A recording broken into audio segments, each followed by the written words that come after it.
Olá pessoal, tudo bem? Patrícia Pereira César, sócia assessora da ZAL Investimentos. Hoje eu tô aqui para a gente fazer mais um Papo em Alta. Então lembrando que o Papo em Alta é aquela série que a gente tem que vai ao ar todas as quartas-feiras e toda semana com um convidado diferente. Hoje, daqui a pouquinho, eu já vou receber o Thiago Prux da Capitalizo e o nosso assunto de hoje é sobre ações e BDRs, então tudo que vocês precisam saber sobre os investimentos no exterior. Então, antes de mais nada, quero sempre fazer aquele disclaimer, né? Aqui é um bate-papo para a gente poder passar informações para vocês de alternativas de investimentos, explicar sobre o mercado e nunca uma recomendação sobre qualquer tipo de aplicação. Sempre é importante vocês fazerem as aplicações de acordo com o perfil de investidor de vocês, conversar com o assessor, para que a gente sempre possa auxiliá-los e vocês terem as informações de todos os investimentos disponíveis. Só antes de eu chamar o Thiago, quero lembrar que a gente disponibiliza para vocês diversos materiais gratuitos. Então, como eu comentei, para vocês ficarem bem informados sobre tudo que tem disponível no mercado. Então, estou mostrando aqui para vocês no site da ZAL, vocês têm a alternativa de buscar todos os nossos relatórios gratuitos. Então, basta vocês verem aqui nessa parte de relatórios grátis, que vocês já vão ter acesso a praticamente tudo que a gente mostra dentro dos vídeos. Vai estar disponível aqui para vocês. A gente também tem o nosso blog, onde vocês conseguem acompanhar diversos posts super interessantes falando do mercado.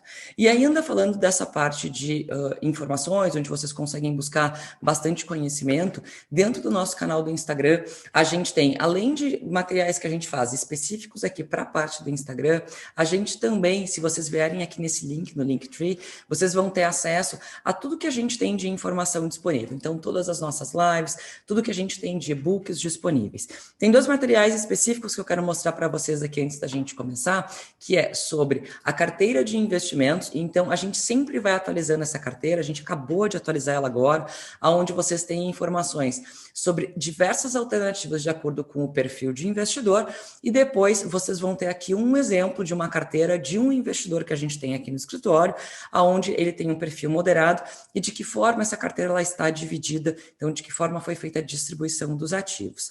Outro material que eu quero convidar vocês para acessar é o nosso guia de renda variável, onde vocês vão ter diversas informações sobre a parte das ações, então tudo que vocês precisam saber para começar a investir nesse mercado. Então, deixa eu chamar o Thiago para a gente conversar um pouquinho mais sobre a parte dos BDRs e investimentos internacionais.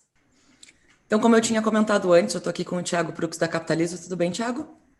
Tudo ótimo. Então, tá bom. Hoje a gente vai conversar um pouquinho, então, sobre investimentos no exterior, sobre BDR, né? O Thiago, eles também têm algumas alternativas que eles recomendam nessa parte de investimentos no exterior. A gente também tem dentro das nossas carteiras, como eu tinha mostrado antes, então sempre uma alternativa interessante ali para os investidores. Eu acho que é legal a gente começar conversando um pouquinho, né, de quais são as alternativas que os investidores têm de fazer esses investimentos em ativos internacionais, Thiago. Focando mais na parte de ações, né, as alternativas mais comuns, nós temos os fundos, né, que compram ações lá fora e compram BDRs por aqui. Nós podemos investir direto lá fora, comprando ações, abrindo conta numa corretora lá fora e comprando as ações por lá. Lá fora, quando a gente diz, é Estados Unidos, né, que é o mercado que a gente tem acesso a empresas aí do mundo inteiro. E a gente pode também comprar através dos BDRs, que são recibos de ações negociadas lá fora, aqui no Brasil, né? Exato. Então, eu tinha comentado até sobre essa parte de investir fora, né? De, na verdade, investir lá nos Estados Unidos direto, né? Como é que funciona esse tipo de investimentos e o que tu entende ali que são as vantagens e desvantagens, né? De, eventualmente, o investidor fazer a compra das ações diretamente lá ou, então, fazer essa aplicação através de um fundo aqui no Brasil ou comprando as BDRs.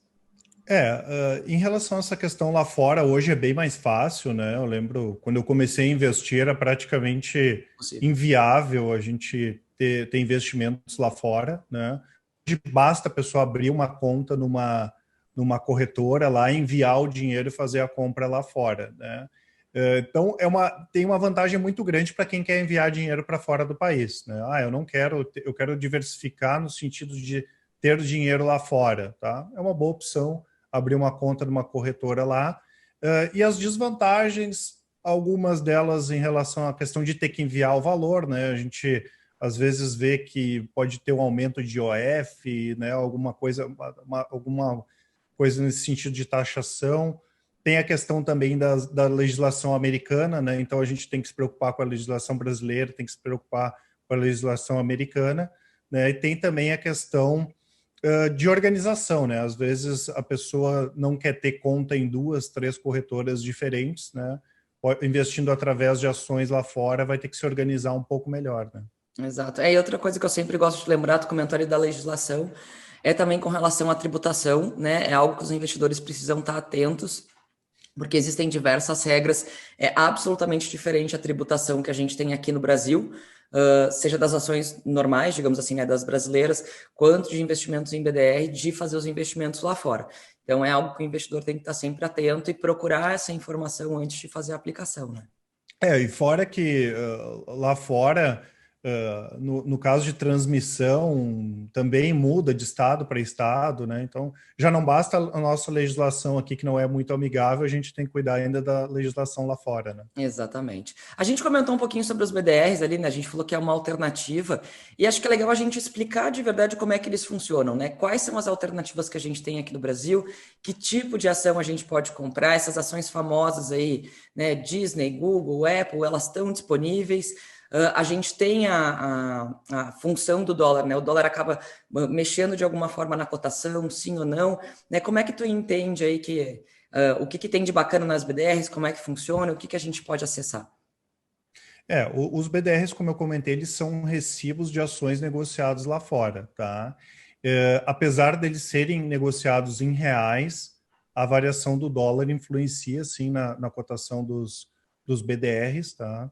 Eu acho que a grande desvantagem ainda em relação à questão da liquidez, né? A liquidez é baixa ainda, até porque os BDRs, eles ainda são para investidores qualificados, né? Então, a partir do momento, muito provavelmente, já a partir de novembro agora, eles vão fazer essa liberação para investidores no geral, então qualquer pessoa vai conseguir negociar. Eles já fizeram uma mudança bem interessante, que é terminar com a questão dos lotes, né? A gente consegue negociar, que nem é no mercado de fundos imobiliários, de um em um BDR, né? Isso acaba facilitando bastante em termos de negociação. E a gente imagina que sim, que pela quantidade de ações que tem lá fora, né?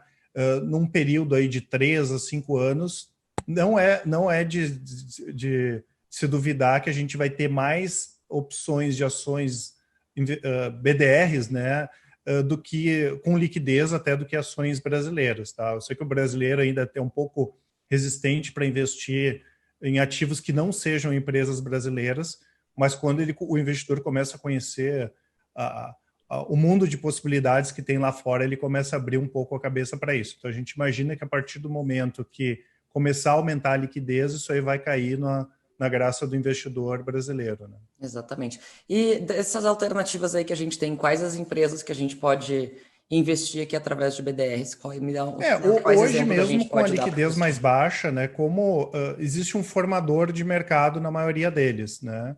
Então é tranquilo para negociar, mesmo que apareça ali na tela um volume mais baixo.